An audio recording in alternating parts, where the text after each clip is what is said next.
Uma vida inteira dedicada ao mundo do trabalho. Começou no Sindicato dos Trabalhadores da Indústria de Fiação e Tecelagem, depois no Sindicato dos Trabalhadores das Indústrias Químicas e Farmacêuticas e mais tarde foi advogado do Sindicato dos Metalúrgicos de São Bernardo do Campo, então dirigido por Luiz Inácio da Silva, hoje presidente Lula. Foi secretário do Trabalho no governo Montoro e ministro do Trabalho de José Sarney e chegou à presidência do Tribunal Superior do Trabalho entre 2000 a 2002. O Arena Livre de hoje tem a honra de receber Almir Pazianotto Pinto, autor do livro 100 anos de sindicalismo, pela Lex Editora. Vamos conversar sobre este centenário de história do sindicalismo e comentar o atual momento dos trabalhadores brasileiros. Também conosco nesta arena os deputados Fernando Capês, do PSDB, deputado Hamilton Pereira, do PT e Marco Bertaioli, do DEM. Muito obrigado pela presença dos senhores deputados. Muito obrigado, ministro, por sua presença nesta Arena Livre.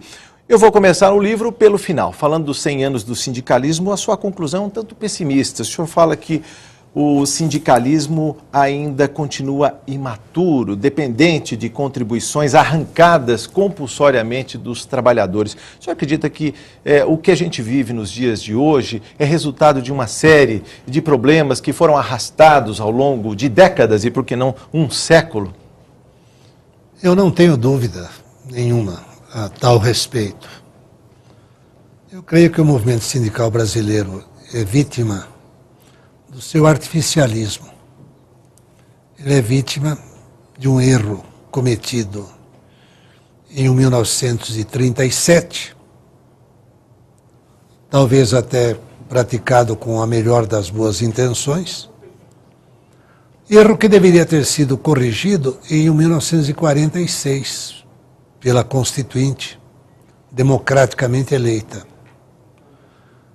De 46 a 64, o país viveu um período bastante tumultuado.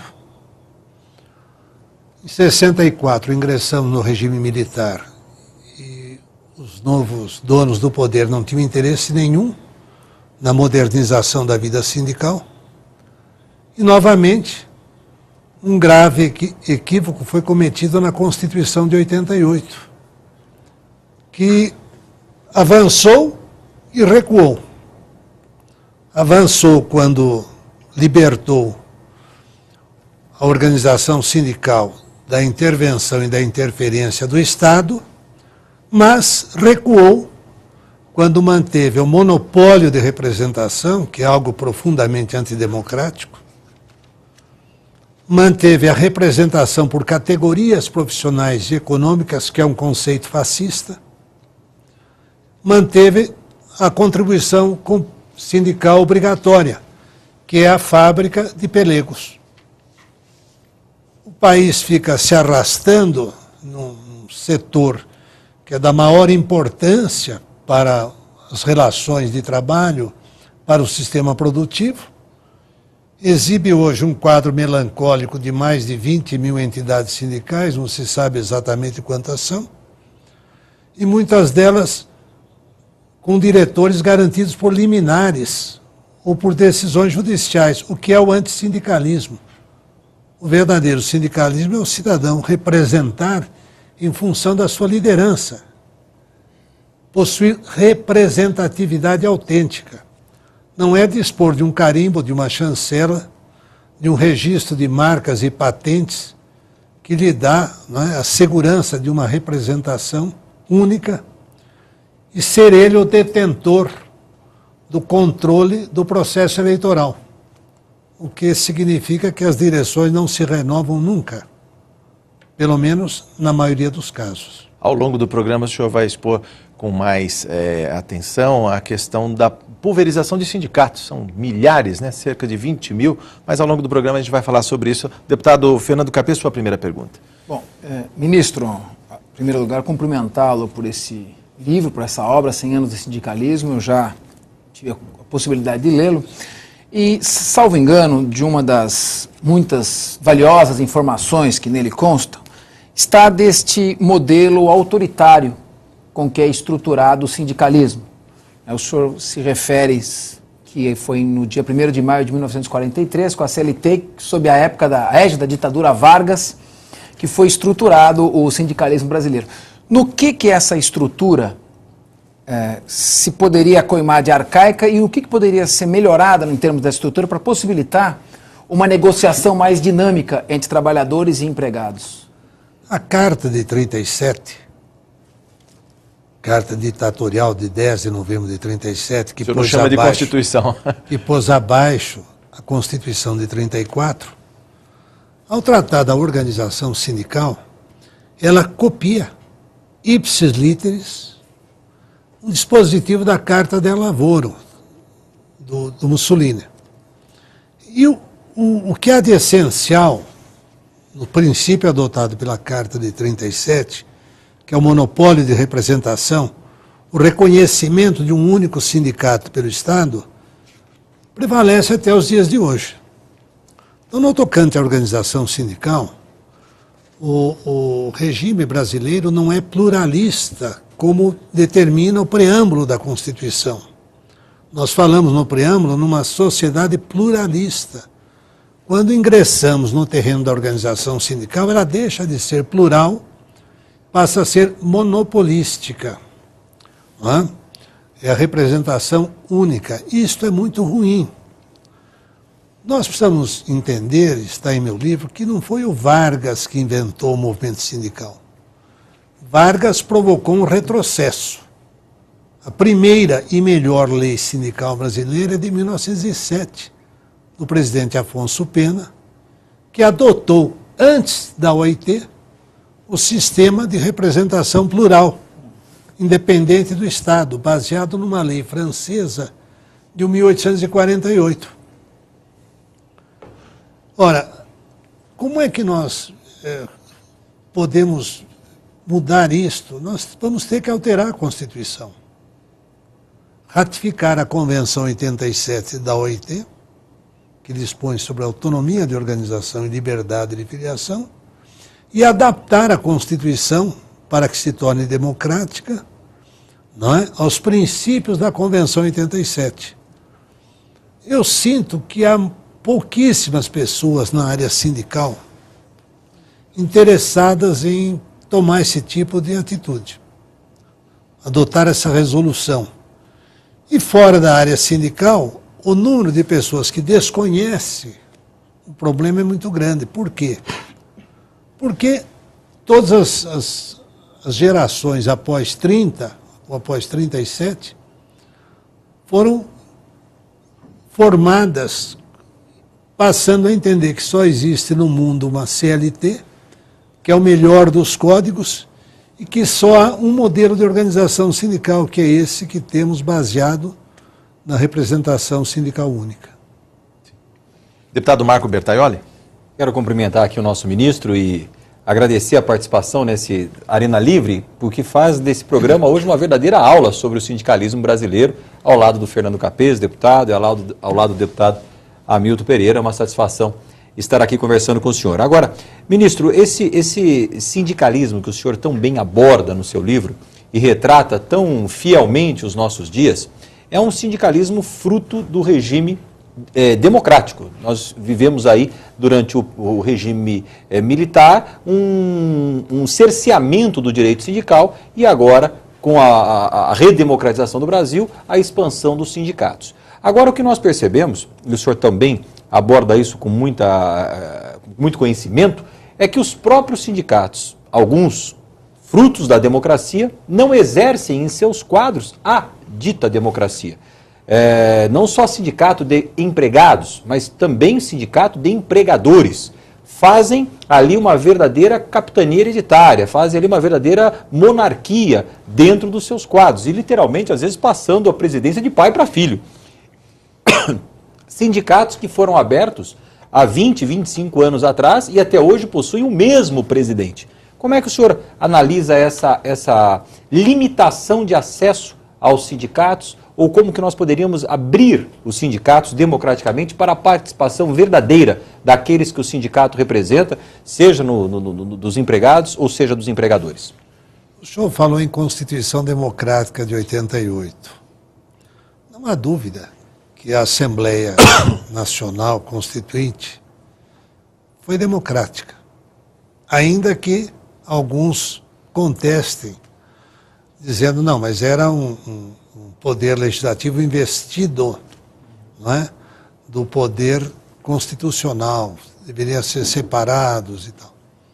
Mas a Constituição trouxe falhas, ela apresentou falhas tanto que estamos com 50 e tantas emendas, não é, num curto período de 20 anos.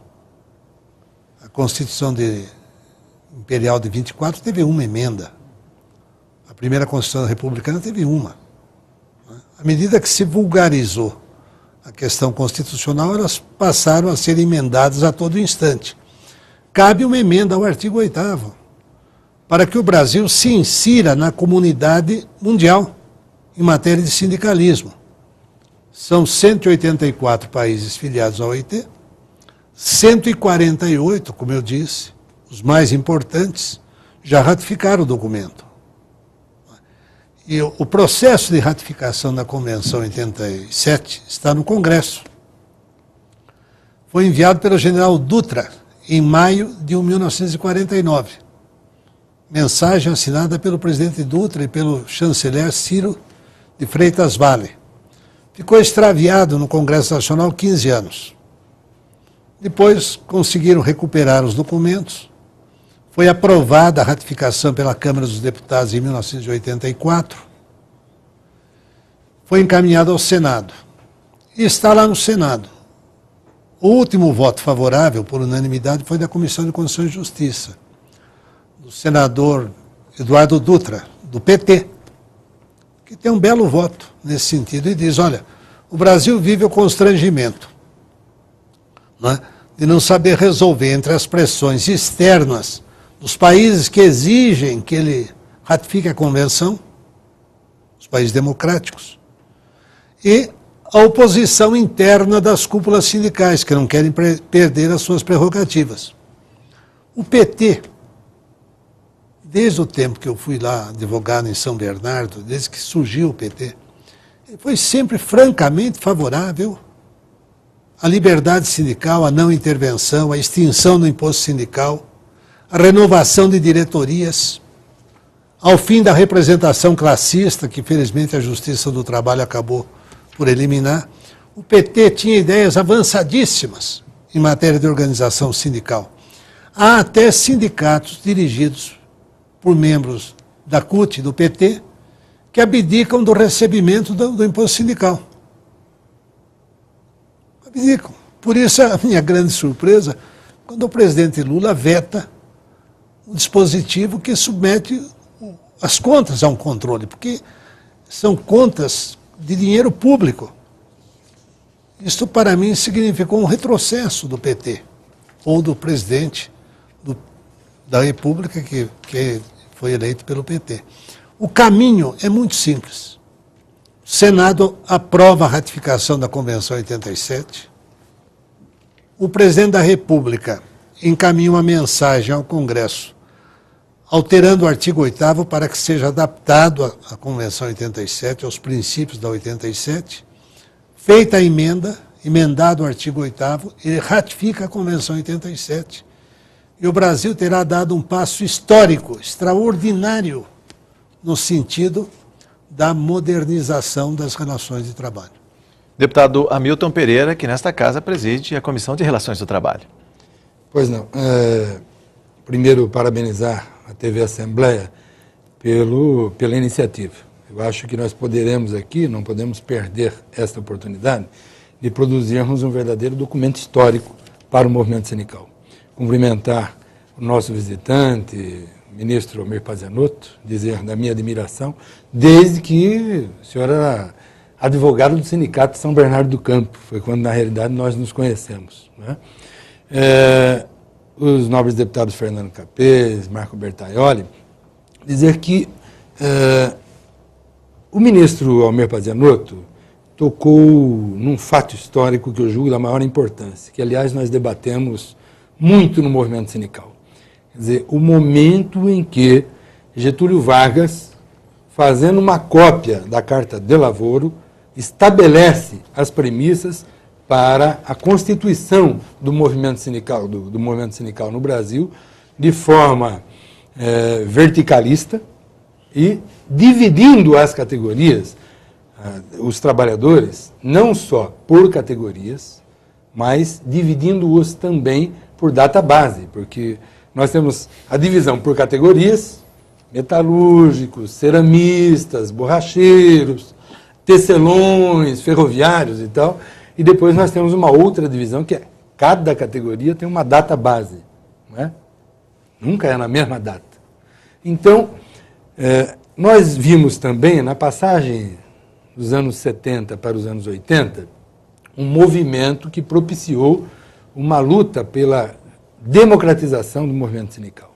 Nós tivemos ali naquelas grandes greves o embrião que viria a se constituir mais tarde na criação da Central Única dos Trabalhadores, que surge defendendo a assinatura da Convenção 87 da OIT, né, e mais, né, a unificação de todas as categorias, né, inclusive numa única database. Tanto é que a proposta da Central é exatamente isso, a unificação de todo o movimento. Por isso, Central Única dos Trabalhadores, agosto de 1983. No entanto, eu acho que naquele momento, final da década de 70 para início dos anos 80, é que nós perdemos aí uma janela histórica para nós unificarmos o movimento sindical combatendo exatamente esse verticalismo proposto por Getúlio Vargas e acatado, como o senhor disse, por todos aqueles que se acomodaram no movimento sindical às custas do imposto sindical. Também é verdade que nós temos até hoje vários sindicatos que estiveram lá na Constituição da CUT e que devolvem o imposto sindical. Mas, contestando aquele estatuto antigo, preconizado pela CLT, eles romperam com isso e hoje tem um novo estatuto. Hoje nós temos sindicatos já que não têm trabalhadores liberados. As organizações sindicais de base, onde os diretores estão lá, junto à categoria, no chão de fábrica, organizando os trabalhadores. Eu acho que há novidades, eu acho que nem tudo está perdido, e acho que essa possibilidade de um movimento sindical caminhar para uma democratização e um rompimento com a antiga Carta de Lavoro. Sua opinião a respeito disso, por favor. Eu estou de acordo com a sua exposição. Eu tenho um pequeno reparo que faço respeitosamente. A database foi colocada na CLT pelos militares numa reforma de 67. Porque as negociações ocorriam, falhavam, na grande maioria, havia o dissídio coletivo e surgiu uma dúvida, a partir de quando entra em vigor a decisão normativa do tribunal, a partir da publicação do acórdão, a partir do ajuizamento do dissídio, a partir da data da sentença. Os militares, através de um decreto-lei 228, se não me falha a memória, eles disseram, não, a database, a negociação é anual, e para manter a database, a negociação deve ter início pelo menos 60 dias antes da data do encerramento da vigência da norma anterior. E hoje nós temos uma proliferação de datas bases. É uma multiplicidade que é danosa à economia, abre possibilidades de negociações, vamos dizer, paralelas, não é? Acordos que são fechados, não é? Às vezes até no sanitário do local onde estão as partes reunidas, e que tem como determinante a cláusula assistencial, o valor da cláusula assistencial. Negocia-se o maior direito do trabalhador em função de uma arrecadação adicional do sindicato. Nós precisamos acabar com tudo isso. A ideia da central era uma ideia de unificação. Em 63, houve um grande movimento grevista em São Paulo, capitaneado pela CNTI, que era dirigida pelo Clodesbito e Riani e pela Cane. E o que eles queriam? Uma negociação única com a Fiesp. Eram 84 sindicatos, várias federações e uma confederação. Eu era iniciante e assisti esse movimento um pouco de fora, do lado de fora, mas já como advogado da Federação dos Têxteis. E é claro que o setor patronal reagiu fortemente. O Jango apoiou, o ministro do Trabalho era o Amaury Silva, apoiou, mas não venceu a resistência, não venceram a resistência da Fiesp, nem com uma grande greve, né, do Segundo Exército, que entrou na parada através do general Peri Bevilacqua, e toda a área econômica do governo. Não lhes interessava um movimento sindical muito coeso e muito forte, muito numeroso e muito forte. Eu entendo que o trabalhador brasileiro, como todo mundo, ele tem maturidade suficiente para decidir o que é melhor para ele, para escolher os seus representantes, para escolher os seus sindicatos. Ora, a esse trabalhador que nós asseguramos liberdade de opção partidária, liberdade de opção religiosa, liberdade de opção clubística, que é uma coisa importante, né? Por que nós não asseguramos a liberdade de opção sindical? Às vezes ele está em profundo desacordo com a política daquele sindicato, com os critérios da diretoria, com as pessoas que ocupam a diretoria, e ele é obrigado, ele não tem chance de se filiar a um outro, de formar um outro, de contribuir para um outro. Então o que acontece? Ele se omite, ele se retira. O senhor que tem experiência em sindicato sabe que a juventude abandonou a vida sindical. A juventude brasileira abandonou, não tem o menor interesse pela vida sindical, em virtude do artificialismo das organizações existentes. Ora, organizações artificiais não podem negociar. Não tem condições de negociação. Daí porque se estabelece no cenário político um debate terrível. O que prevalece, o negociado ou o legislado? Mesmo que a legislação seja antiga, inadequada, não é? Injusta, absurda, acaba prevalecendo a legislação sobre a negociação, sob o argumento da imaturidade do trabalhador ou da falta de representatividade do sindicato.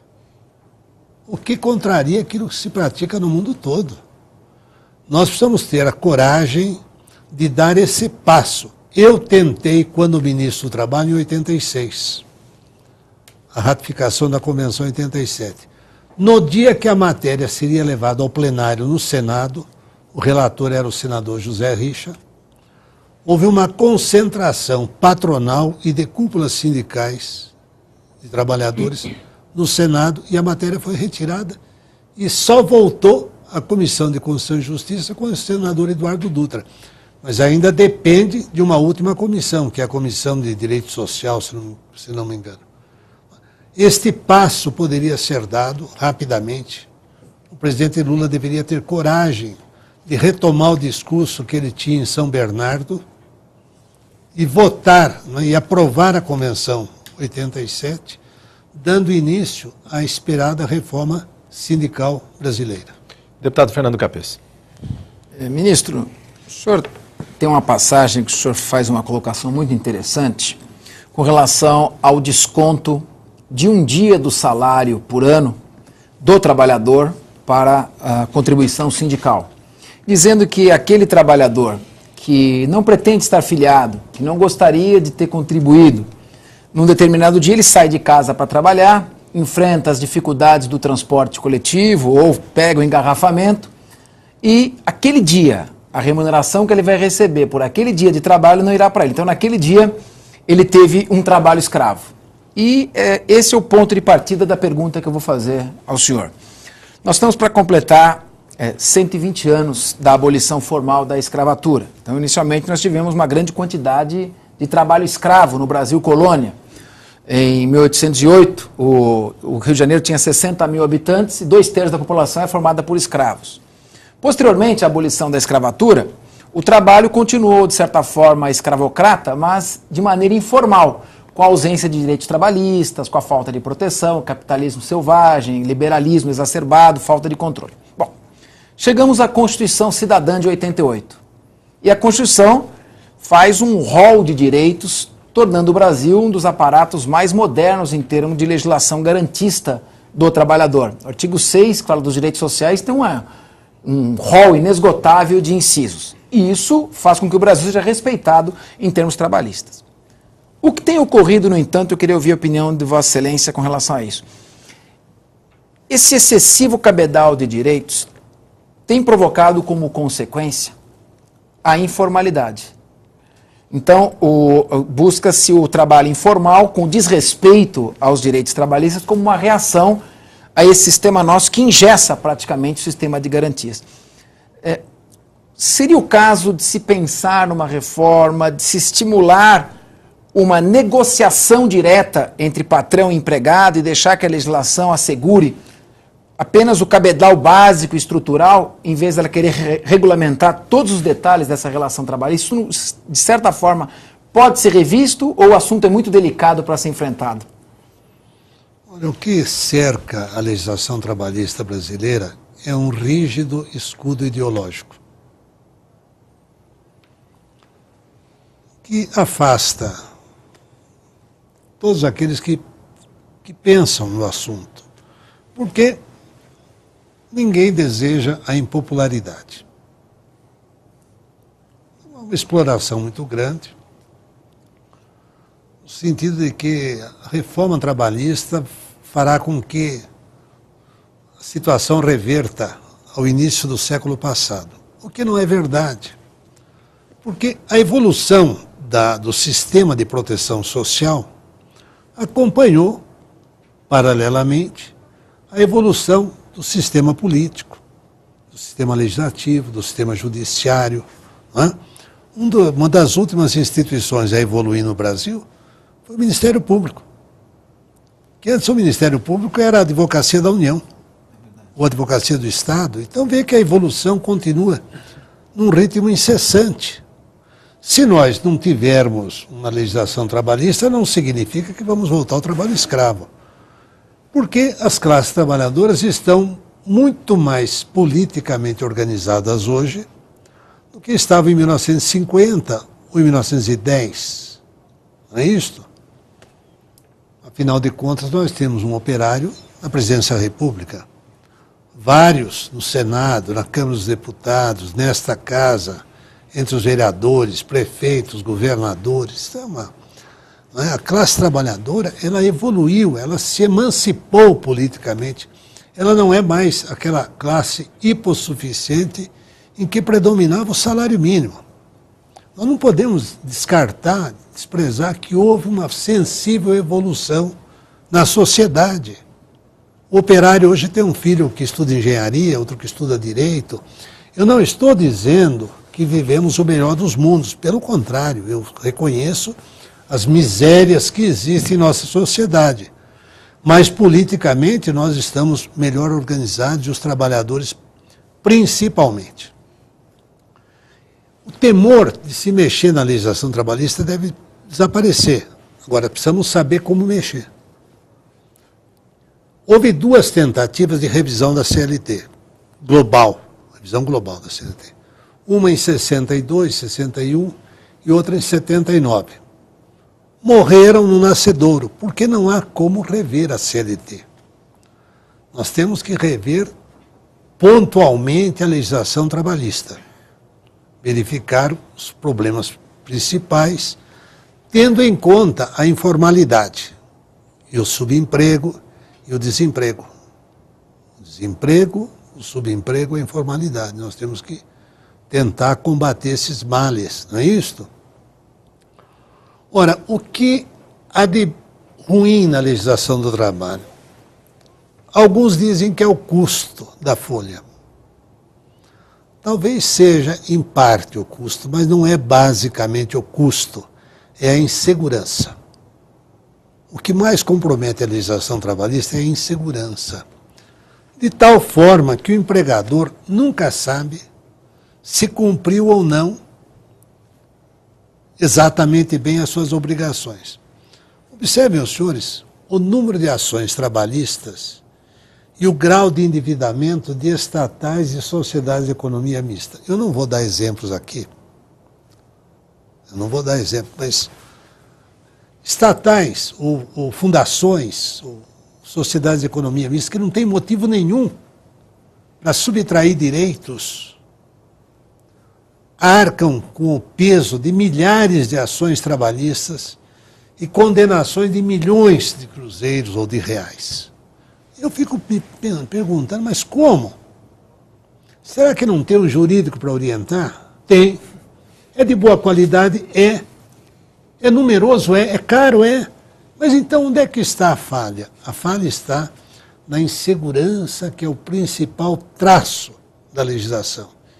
Insegurança que decorre, em parte, do excessivo número de leis, decretos, resoluções, medidas tomadas internamente em desacordo com o bom senso. Na benevolência da justiça também em acatar essas ações? Eu não me ouvi dizer isso. Não é? Mas, digamos, há uma certa tendência a proteger o hipossuficiente. Claro. Que muitas vezes recebe 30 mil por mês, ganha mais do que os senhores deputados. E é hipossuficiente, mas como hipossuficiente? Então nós temos um sistema, não é? Eu estou pretendendo escrever um artigo ao qual eu daria o nome de O Estado e a Caixa Preta. Porque ninguém sabe quanto devem essas estatais, sociedades de economia mista, fundações federais, estaduais, municipais, e algumas organizações quebraram pelo endividamento trabalhista. A CMTC,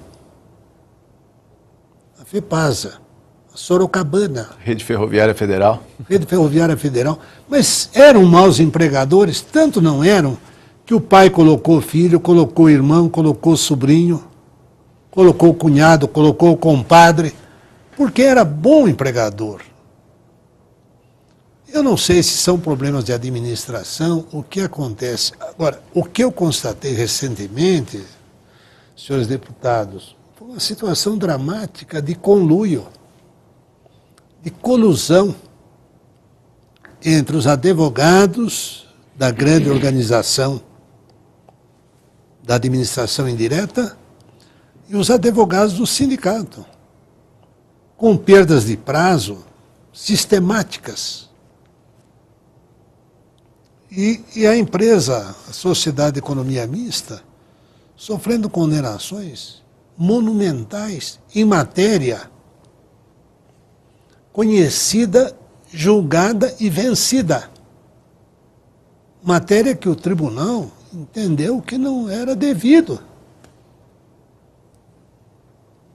Então verifica-se uma situação.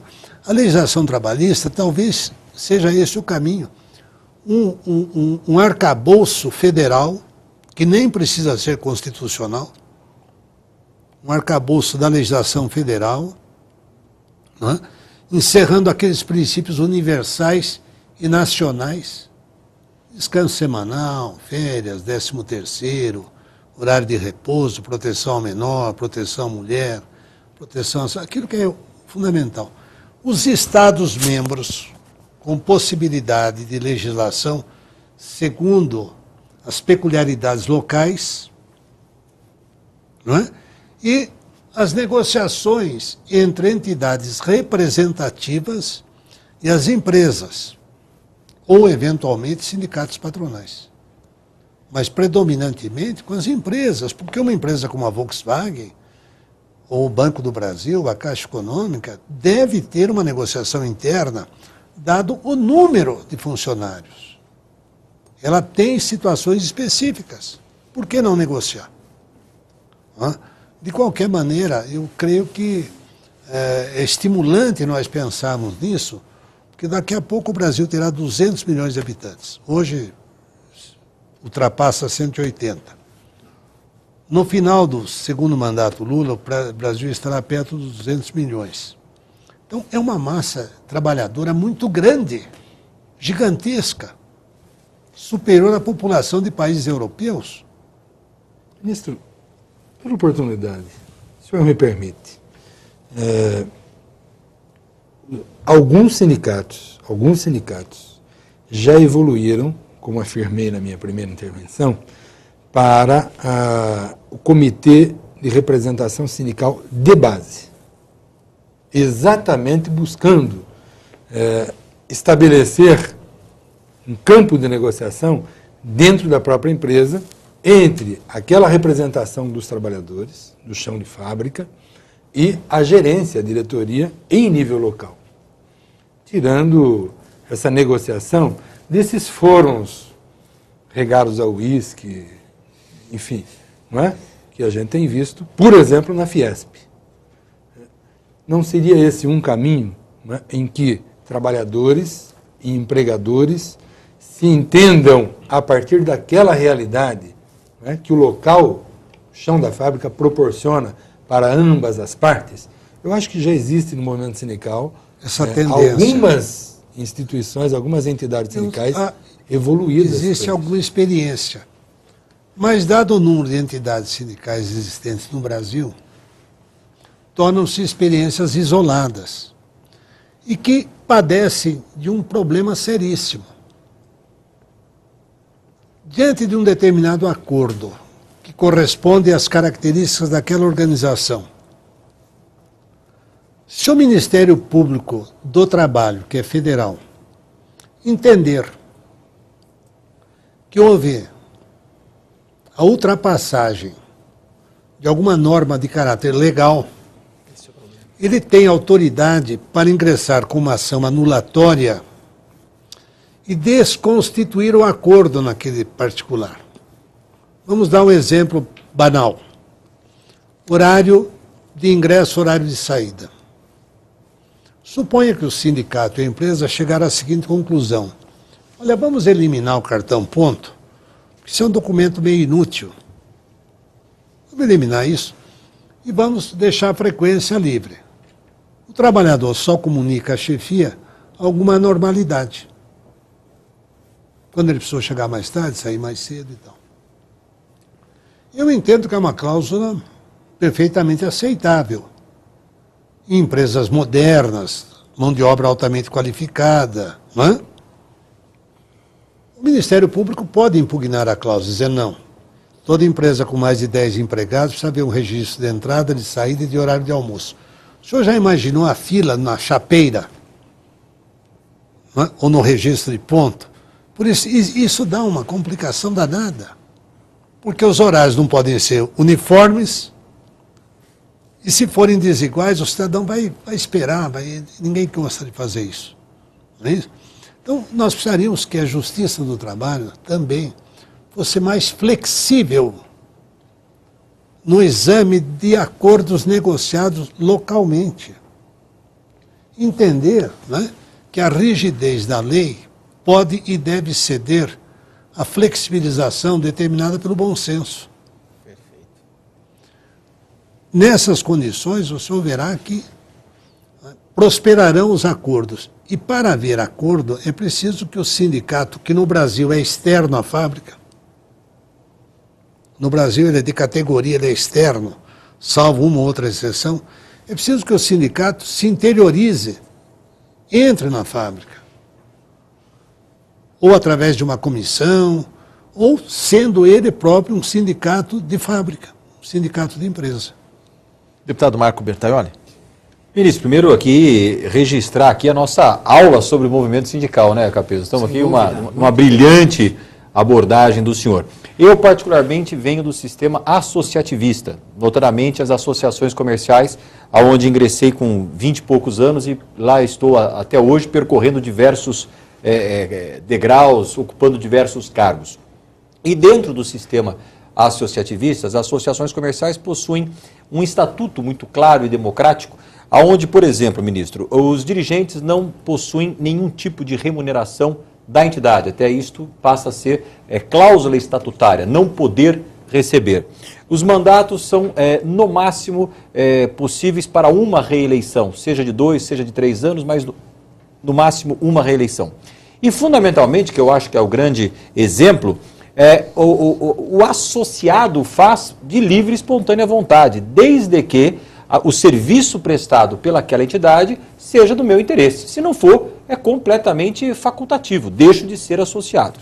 O modelo de associações comerciais acaba exigindo dos seus dirigentes um dinamismo muito ativo, uma força de trabalho, de superação perene. Por quê? Porque o dia que ele deixar de apresentar o serviço, o seu associado deixa de sê-lo. Portanto, a associação comercial fecha. E dentro dos nossos associados, especificamente as micro e pequenas empresas, estou tentando aqui traçar um paralelo com a relação de trabalho empregador-empregado, nós temos na informalidade, só no estado de São Paulo, milhões de empreendedores que gostariam de estar no mercado formal. Mas o degrau que separa esse empreendedor da sua primeira empresa é um degrau muito alto. Por exemplo, aquela senhora que faz bolos em casa para vender. Para ela se transformar realmente numa doceria de portas abertas, o degrau é muito elevado. Ela acaba se mantendo na informalidade. E existe todo o processo hoje chamado de desburocratização deste ingresso de empreendedores no mercado formal, visando exatamente isso, simplificar a vida de quem quer empreender. Não eximir das responsabilidades fiscais, mas simplificar. O nosso Código Tributário tem mais de 100 mil artigos, quer dizer, é uma loucura, é maior que a nossa própria Constituição, se bobear. O senhor acha que, traçando um paralelo, seria o caso não de eximir direitos e obrigações, mas de desburocratizar as nossas relações de empregador e empregado? Porque hoje a informação é de domínio público e veloz, né? Hoje ninguém mais deixa de saber os seus direitos, mas que isso seja atendido de uma forma simplificada? A desburocratização determinou a adoção do simples. Sim. Não é isso? Exatamente. Uma medida de desburocratização. O Decreto-Lei 200, de 1967, tratava da desburocratização da administração pública. Né? Nós temos que desburocratizar, não há dúvida. Só veja o registro do empregado numa carteira profissional obsoleta. Num livro, numa ficha na empresa, isso tudo poderia ser substituído por um cartão, uma cédula de trabalho, carteira de trabalho eletrônica. Magnética hoje? Magnética. E banco de dados, com terminais das empresas. Uma grande empresa teria o seu, que se reportaria a um banco de dados do Ministério do Trabalho, do Ministério da Previdência, e a empresa que não pode ter o seu banco de dados teria um terminal de um banco de dados. O empregado chega lá, sabe quanto as suas férias, seu fundo de garantia, não é isso? Seria um documento de um valor inestimável. Por que não se faz? Hã? Nós teríamos que caminhar para a desburocratização. A CLT tem um artigo que diz, olha, quem trabalha no horário noturno, ou seja, das 22 às 6, a hora dura 52 minutos e meio. Ora, mas isso é de uma idiotice completa. Por quê? Como é que não, é? Não vai reduzir a carga horária do empregado. De maneira nenhuma. Se dissesse, olha, quem trabalha no período noturno não pode trabalhar mais do que 6 horas, eu até entenderia. Para se reduzir a jornada, o intervalo de refeição, repouso, precisa marcar no cartão e tal, não pode ser menos de 1 hora, não pode ser mais de 2. Mas isso é do tempo que o cidadão ia almoçar em casa. Não é? Hoje, as grandes empresas têm refeitório, têm o programa de alimentação do trabalhador. O senhor percorreu o centro da cidade, o senhor vê que ninguém vai levar 1 hora para almoçar, ele quer sair 1 hora mais cedo do serviço. Não é? Então, nós temos que pensar com boa vontade na modernização da legislação do trabalho, preocupados, é claro, que não terminem os direitos, não é? Mas também sem amarrar demais. Essa questão da informalidade da doceira, o senhor deve saber que 60% das empresas, das microempresas, morrem antes de 2 anos de idade ou antes de 5 anos de idade. Se ela parar de trabalhar como informal, ela não tem problema nenhum. Ela para de receber encomenda para doce. Se ela parar de trabalhar no mercado formal, o senhor imagine a dor de cabeça que essa senhora terá. Para o resto da vida. Para o resto da vida. Ela precisa contratar 5 advogados, 3 contadores, não é isso? Exatamente isso. Um psiquiatra não é? E um hospital que cuida do coração, porque senão essa mulher não aguenta. E a troco do que tudo isso? De nada. Não é isso? O Estado não está ganhando nada com isso, nem o contribuinte, nem ninguém. Temos que pensar nisto. Temos. A Assembleia Legislativa de São Paulo, que é o Estado economicamente mais forte, né? Ele precisa se engajar nessa luta, porque ele sofre as consequências do envelhecimento e da inadequação dessa legislação. O problema social não se manifesta na União. O problema social se manifesta in loco, no Estado, no município.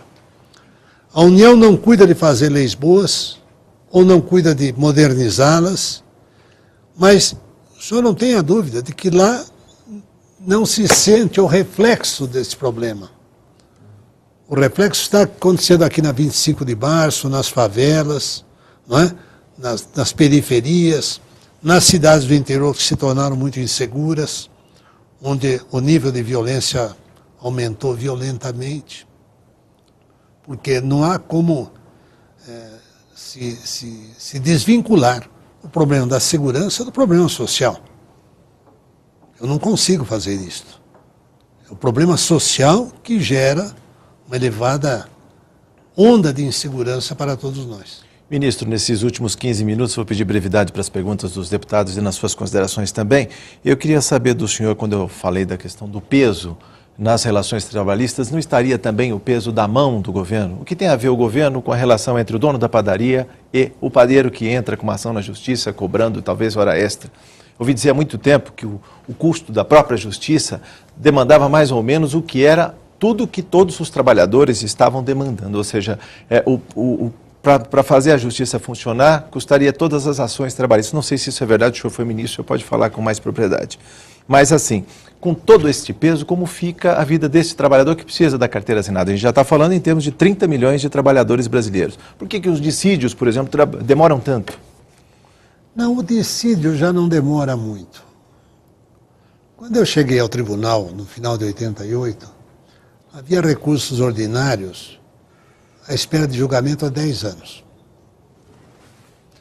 Seria um julgamento inútil, porque ninguém retrocede 10 anos em matéria de relações coletivas, reajustamento de salário, essa coisa toda. Hoje, a sabedoria da emenda 45 limitou muito a possibilidade do dissídio, mas nós temos a dificuldade na negociação, porque há um exagero de datas bases e a pulverização enfraqueceu muito os sindicatos. A pulverização só foi benéfica para os diretores. Um sindicato com 200 associados não tem poder de barganha nenhum. Mesmo um sindicato com 10 mil associados, se a categoria tem 100 mil, ele não tem poder de barganha. A dificuldade dele para negociar. Por que o pessoal do metrô negocia com muita eficiência? Porque é um sindicato de uma empresa, de um setor estratégico, que não pode parar. O sindicato é forte. Ainda que não tenha uma elevadíssima taxa de sindicalização, é um sindicato forte. Embora em relação a ele também a lei seja mais forte, por se tratar de atividade essencial. Claro, né? Eu penso o seguinte, que há um aspecto, digamos, político que nós não temos levado em conta. É que Brasília, onde eu morei 17 anos, distanciou muito os centros de decisão, não é? Dos locais onde os fatos acontecem. Quem está em Brasília conhece uma situação, por exemplo, em São Miguel Paulista, por ouvir dizer, ou em Votorantim, né? Ou em Pereiras, ou em Itapetininga. Tem uma noção... Capivari, Rafari, Dias Fausto, né? Montemor, Hortolândia. Conhece por ouvir dizer. O governo federal, através dos seus ministros, não tem como chegar a essas localidades. As delegacias regionais, ou superintendências locais, são ocupadas por pessoas de confiança do governo, indicadas por pessoas do local. Eu vivi muito essa experiência no Ministério do Trabalho. Então, não há uma rede de informações suficientemente forte para fazer com que Brasília se sensibilize rapidamente. pode até se sensibilizar, mas as informações chegam lá diluídas e retardadas. Compreende? Então nós ficamos falando aqui, fazendo um discurso que a pessoa leva quando vai de avião a Brasília, na metade do caminho se esquece dos problemas. Chegando a Brasília tem outro tipo de compromisso, tem outros encargos, outras responsabilidades. Por isso é que uma centralização excessiva, como ocorre no Brasil, é prejudicial. Eu, ministro do Trabalho, designo um delegado do trabalho no Maranhão. Indicado como?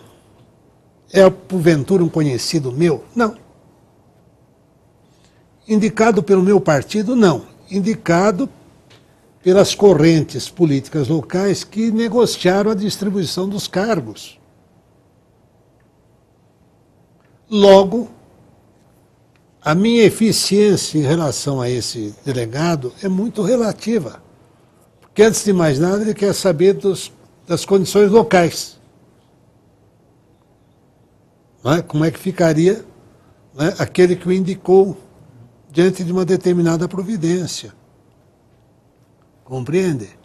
Então, Brasília não é bem o governo, é fruto desse distanciamento em que os centros de decisão foram colocados, porque, afinal de contas, São Paulo, que é uma capital próxima de Brasília, fica a 1.000 quilômetros de distância. Já não há mais tempo para perguntas, ou uma brevíssima pergunta, deputado Capês, e já a saudação ao nosso convidado, que estamos no encerramento do programa. Bom, a minha pergunta é muito rápida, ministro. Nós vivemos na década de 80, início dos anos 90, um sindicalismo um pouco mais agressivo em termos de defesa dos interesses da classe. E isso posteriormente ficou sendo interpretado como a razão principal para muitas empresas estarem saindo do estado de São Paulo e se alojando em outras regiões. Nós temos hoje uma legislação, como o senhor disse, extremamente abrangente, que engessa o sistema, tira a margem de negociação, uma justiça trabalhista superlotada que pune aquele empregador que trabalha na formalidade e com isso estimula a informalidade. Então a pergunta é quase que uma brincadeira. Nessa reta final, no livro do senhor tem uma passagem interessantíssima em que o senhor define o pelego, né, que pelego é aquela pele de carneiro com lã que serve para amaciar a montaria. Então, na verdade, o peleguismo, que sempre foi visto como a figura de um homem fraco, traidor, também pode ser vista como aquele que hoje exerce um papel de algodão entre cristais, procurando um sindicalismo mais pragmático de resultados. Então, eu queria que o senhor comentasse um pouco essa visão sobre o peleguismo, se afinal é prejudicial ou não é, o peleguismo moderno, e ao mesmo tempo rapidamente, registrar aqui a nossa honra na Assembleia de estar recebendo um ministro como o senhor, com uma trajetória de vida política, advogado do Sindicato dos Metalúrgicos do ABC, antes da chegada do Luiz Inácio, antes do Luiz Inácio ser o Lula, depois ministro do Trabalho, ministro do TST, presidente do Tribunal. Então, dizer que é uma honra muito grande para nós, deputados, e dizer que esse livro aqui do senhor, 100 anos de sindicalismo, é o livro de cabeceira de todo advogado que queira atuar na área trabalhista e mais, de todo brasileiro, porque não é um livro só jurídico, é um livro de amplo conhecimento histórico. Então, muito obrigado e deixar essa pergunta. Eu agradeço e termino dizendo ao meu ilustre âncora que o livro não é pessimista. O livro tenta ser um retrato fiel de uma realidade extremamente desagradável e prejudicial aos próprios trabalhadores brasileiros. O peleguismo foi uma criação deliberada ou não de Getúlio, que usou o movimento sindical, usou. Mas hoje o peleguismo foi apropriado, né, por alguns milhares de dirigentes sindicais que fazem uso da entidade descaradamente em benefício próprio. Quem conhece o movimento sindical sabe que não estou exagerando nas cores. Eu quero agradecer à Assembleia onde eu fui deputado, que eu me orgulho muito. Retorno aqui com uma imensa satisfação. felicito pela iniciativa do programa, não pela minha presença, mas por se tratar de um programa que, como eu percebo, é destinado a levar as melhores informações ao povo de São Paulo. Vou permitir a saudação do deputado Marco Bertaioli também e o deputado Hamilton, começando pelo deputado Marco Bertaioli. Claro, quero aqui agradecer a presença do nosso ministro Almir Pazianotto no nosso Arena da TV Assembleia, até porque é esse engrandecimento de participações brilhantes como a do senhor que nós necessitamos nesse momento, não só na TV Assembleia, mas em todo o estado de São Paulo e todo o Brasil. Que essas discussões que ficam aí dirigidas ao que acontece no nosso Brasil possam ser simplificadas para que passem a fazer parte do cotidiano do nosso trabalhador, das nossas famílias, que essas discussões sejam realmente levadas ao conhecimento de todos, para que isso não fique restrito a uma camada diminuta da sociedade que destina a sua vontade à maioria da população. Então, quero cumprimentar o senhor e dizer que no sindicalismo, no associativismo, em qualquer relação, nós percebemos que realmente o Brasil necessita de um choque de modernidade, que as nossas relações, sejam empresariais, sejam trabalhistas, sejam judiciais, possam ter uma simplificação que permitam a esse país andar de uma forma célere. Então, cumprimento o senhor pela brilhante exposição, pelo livro e agradeço aí, em nome da TV Assembleia, junto com os deputados Hamilton Pereira e Fernando Capês, essa aula que nós tivemos sobre a legislação trabalhista. Muito obrigado. Brevemente, deputado Hamilton. Ministro Almir Pazianotto, eu não poderia perder a oportunidade, muito brevemente. Nós estamos aqui às voltas na Assembleia Legislativa com um problema muito grave em relação ao serviço público. Um enunciado do TST de 2003 torna nulo ou nulas todas as contratações realizadas depois de 1988. Nós estamos diante da possibilidade muito concreta de uma demissão em massa de trabalhadores da CETESB, da SABESP, do ITESP, que teve um concurso público de 2001 anulado agora. E óbvio que nós estamos enfrentando esse problema com o presidente da Comissão de Relações do Trabalho aqui da Assembleia, tentando ajudar os trabalhadores. Eu gostaria que o senhor, como ex-presidente, inclusive do TST, tecesse um comentário muito breve para a gente sobre nas considerações finais, essa possibilidade de nós termos aqui, verificarmos um caos no serviço público no Estado de São Paulo, nas mais diversas áreas. Muito obrigado pela sua presença, foi realmente muito edificante para nós todos. O senhor já emenda as considerações finais. O TST também tem esse problema, com um certo número de contratados chamados sem vínculo, que não prestaram concurso. Eu tenho a impressão que as pessoas que escreveram a Constituição estavam muito distantes da realidade, estabelecendo regras inflexíveis e que hoje revelam, através de decisões judiciais, a sua absoluta inadequação à vida real. O Supremo agora acaba de dizer, olha, o adicional periculosidade, o adicional insalubridade não é calculado sobre o mínimo, como está na lei, porque o mínimo não pode ser utilizado para qualquer tipo de cálculo. Está lá no artigo 7º, inciso 3º ou 4º da Constituição. A Constituição diz isso. Como a Constituição diz, olha, o provimento de cargos e empregos públicos, salvo nos casos de cargos de confiança, né? Exige-se o concurso de provas e títulos ou de provas. A Constituição diz isso, ela não abriu exceção. Eu entendo que o concurso é um dos grandes mitos nacionais, porque ele não permite que se apure verdadeiramente a qualificação da pessoa. Né? Que a administração deveria ter uma margem de liberdade para contratar pela CLT ou algo equivalente. Mas está lá na Constituição. Eu não sei. Eu sinto o drama, eu avalio o drama, estou percebendo a extensão dessa tragédia e não sei como evitá-la. Gostaria muito de contribuir nesse sentido. Evitar é a mesma coisa dos conselhos regionais, que se exigiu que os funcionários não concursados, gente com 15 anos, 20 anos, fosse demitida. Mas isso é um absurdo. No entanto, está acontecendo sob os nossos olhos. Eu entendo que a Assembleia pode e deve se mobilizar e mostrar o que é a diferença entre a realidade e a ficção, mesmo que isso signifique alterar uma jurisprudência ou alterar um texto constitucional.